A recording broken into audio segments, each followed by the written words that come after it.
Hello dear students, today we will start with our new practical which you have to also write in your science practical notebook. First of all, you will listen, understand, watch it carefully and then draw the diagrams along with which you have to write the theory also. Our practical is to establish the relation between the loss of weight of a solid when it is fully immersed in tap water as well as when it is immersed in salty water. So this is related to the Archimedes principle. Means in other words, we have to prove Archimedes principle. It is related to chapter number 10, gravitation. So now we will prove Archimedes principle. Body is immersed fully or partially in a fluid. It experiences an upward force that is equal to the weight of the fluid displaced by it. So this is theory of Archimedes principle. Now we will see the things required. A spring balance, a metal bob. Bob means a circular metallic object.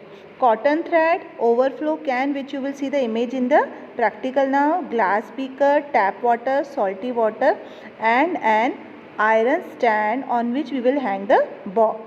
Now what is Archimedes principle? Again the definition is also written here. So you have to write this definition in your practical notebook also. When a body is immersed partially or fully in water, so it is experiencing upward force. Okay, means it is taking the place inside the water and it is displacing the water and then making it space.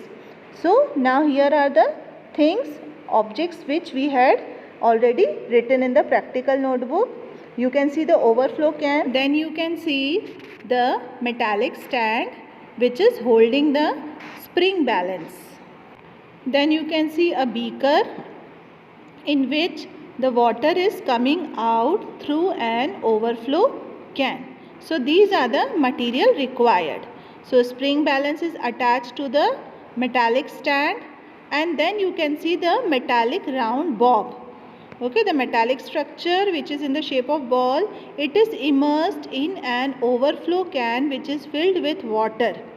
And we have to, metallic bob is attached to the spring balance and then the weight of the metallic bob is recorded. Then that metallic bob is immersed in the water as you can see in the third picture, and as the bob is immersed, some of the water flows out from the outlet in another beaker. Then we will record our observations. Chart is made. This is the observation recorded before doing the experiment. So when any body or anything is immersed in a fluid, any liquid, so it will occupy the space inside the liquid. So the liquid has to move apart and give space to the solid immersed inside it. So that we have to calculate how much space is occupied by the metallic bob and how much water was displaced, means while giving the space to the metallic bob how much water was displaced, मतलब पानी ने कितनी जगह बनाई metallic bob को अपने अंदर जगह देने के लिए. So that we have to see the chart here. Before also I showed you, experiment के पहले के ऑब्जर्वेशन है, अभी एक्सपेरिमेंट के बाद का चार्ट है और observation. So wait of the metal Bob in air means when it was not displaced in water 120, 121 and again 120. Weight of metal bob when it was put in water, so it was 100, 100, 100. मतलब पहले क्या था wait और उसके बाद मतलब उसने पानी में कितना डिस्प्लेसमेंट किया, उसने पानी में कितनी जगह बनाई, तो लॉस ऑफ वाटर हुआ, पानी जाके दूसरे बीकर में गया. So that calculation we have to do. So approximate it happens the weight of displacement and loss of weight is mostly same. Loss of weight of metal bob, जैसे वो पानी में गया मेटल बॉब तो उसका wait थोड़ा कम हो गया. तो देख सकते हो आप, पहले 120 था एयर में, पानी में जाने के बाद 100 हो गया, तो 20 लॉस हुआ. Okay, then weight of beaker, empty beaker then with water. पहले हमने एम्प्टी बीकर का वेट किया 100 था और बाद में जब उसमें पानी गया तो 120 हो गया. तो वेट ऑफ डिस्प्लेस्ड वाटर था 20. Loss of metal bob weight is also 20. So means they both are same. मतलब मेटल बॉब जब पानी में गया तो उसका वेट लॉस हुआ, और जो वेट लॉस जितना हुआ तो जितना पानी बाहर आया वो भी 20 रहा। पहले जब आप सेकेंड कॉलम में देखेंगे 21 है लॉस ऑफ वेट, तो फिर लॉस ऑफ वाटर मतलब पानी जो एम्प्टी बीकर में गया that weight is also 21। So मतलब loss of weight and displacement water is approximate same. Now you can see here the salty water, तो इसमें कॉन्सेंट्रेशन इंक्रीज हो जाता है सॉल्ट के कारण, तो हमारा wait of metal Bob air में 125, 26, 25 है। फिर बाकी सारी प्रोसेस सेम है। सॉल्टी वाटर में वेट हो गया उसका 100, यानी इतना लॉस हुआ उसका। कितना हम ऐसे भी कैलकुलेट करें तो 25 इज़ द लॉस। ये तो मेंटल कैलकुलेशन भी हो सकता है। एम्प्टी बीकर का 100 है विथ वाटर 125, तो जितना मेटल बॉब का वेट लॉस हुआ उतना पानी कहाँ गया, वो गया हमारे एम्प्टी बीकर में। ठीक है, सिर्फ नंबर वेरिएशन इसलिए क्योंकि ये सॉल्टी वाटर है, सो इस concentration is more. So with this you can understand the displacement of an object and the loss of weight is almost same. मतलब वाटर डिस्प्लेस हुआ, वाटर ने अपनी जगह दी, किसको दी, मेटल बॉब को, कि वो मेटल बॉब उसमें इमर्स हो जाए, और पानी ने वो जगह खाली करी। अब वो उसने पानी हटा तो कहाँ गया, वो एम्प्टी बीकर में।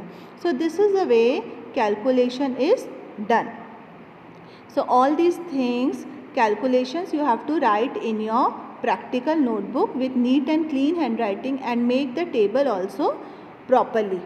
Then we will record and do the conclusions. Hence it is proved that the weight of the water displaced by the metal bob is equal to the apparent loss of weight of the metal bob in water. Hence Archimedes principle is proved. Archimedes ने भी यही कहा था कि अगर हम किसी चीज़ को लिक्विड में डालते हैं तो वो अपनी जगह देता है दूसरे ऑब्जेक्ट को उसके पास आने के लिए। तो वो कहाँ जाता है, तो वो तो कहीं तो हटेगा, तो क्योंकि उसको भी जगह चाहिए, तो जितना वो हटता है उतनी ही वो जगह देता है दूसरे ऑब्जेक्ट को।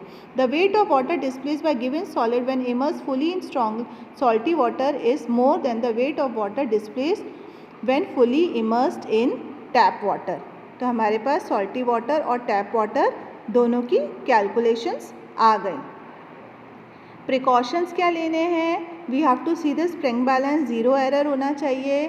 ठीक है, fill the overflow can and mark, हमको मार्किंग करनी है प्रॉपरली ताकि हमको पता चले कैलकुलेशन हमारी एक्यूरेट आए, हमारे पास कोई एरर नहीं हो कैलकुलेशन में। Do not allow the suspended solid mass stone to touch the base, beaker के बेस को टच नहीं करना है मेटालिक बॉब को, उसको आधे पानी में ही रहना है।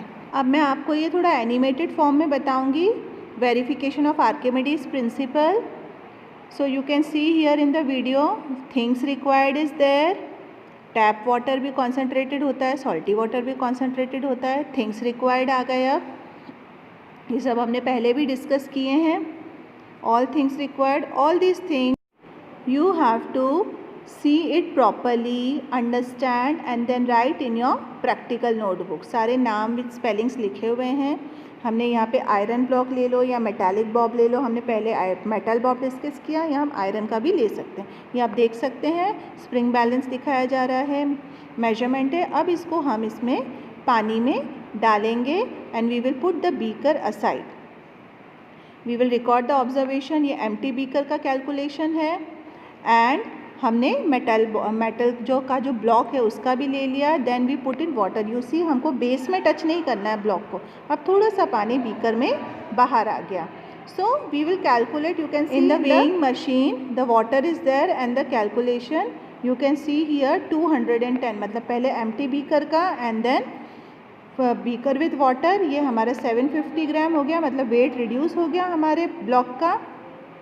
अब सेम जैसे मैंने आपको टेबल बताया उस तरह से कैलकुलेशन करना है। पहले हमको जो देखना है wait of the empty beaker और फिर पानी के साथ, फिर wait of the block iron का, और वो जब पानी में गया तो वेट घटेगा 100%, तो फिर उसका वेट कितना रहा तो उस हिसाब से हमको पता चलेगा। Same is repeated with salty water. Salty water के लिए हमको नॉर्मल वाटर में सॉल्ट डालना है and then we will make it a concentrated solution as you can see in the video. This is stirring of the salt inside the water, and then again what we will do, we will add more salt. Reason कि इससे concentration तो बढ़ेगा, पानी का wait भी बढ़ेगा, क्योंकि उसमें सॉल्ट आ गया है, भले कि सॉल्ट मिक्स हो गया है पर पानी का वेट थोड़ा सा बढ़ जाता है क्योंकि इसमें दूसरी सॉलिड चीज़ भी आ गई. Then again what we will do take the iron block and attach it and record the weight of it in air. You can see 850 grams आया spring balance का. And then we will take the salty concentrated water. empty beaker का weight लिया, तो आप देख सकते हैं empty beaker का weight वही है जो हमने लिया था 110. अब इसमें पानी आएगा तो हमको empty beaker का weight लेना है, और अब जब डालेंगे उसको not to touch in the base and then some water comes out in the empty beaker. Then you can see the recording of weight. empty beaker का weight बढ़ गया है और जो iron block का weight है वो कम हो गया है. ओके, सी 740 हो गया है. So there is reduction in weight and there is increase in the weight of the empty beaker. Same calculation as before we will do. Okay, जैसे मैंने आपको पहले भी बताया था फर्स्ट एक्सपेरिमेंट में, तो same calculations are there. So here is the theory and application of Archimedes principle written. When a body is immersed fully और पार्शियली इन अ फ्लूइड, मतलब या तो पूरी फ्लूइड में डालें या पार्शियली मतलब आधी. It experiences an upward thrust, मतलब वो ऊपर की तरफ उसको फोर्स लगता है और वो फोर्स होता है वाटर का. And that is equal to the weight of the fluid displaced by it. वो किस वेट के इक्वल होता है? जितना वो फ्लूइड को डिस्प्लेस करता है, मतलब वो फ्लूइड को हटा के अपनी जगह बनाता है. This application of Archimedes principle are lactometer is based on this principle and it is used to measure the purity of a sample of milk. मतलब मिल्क में कितना फैट्स है, वो कितना प्योर है या कितना पानी मिला हुआ है, उसके लिए भी ये यूज़ होता है. So that is now for children. Write everything in your science practical notebook with neat and clean handwriting and draw the required diagrams. Thank you.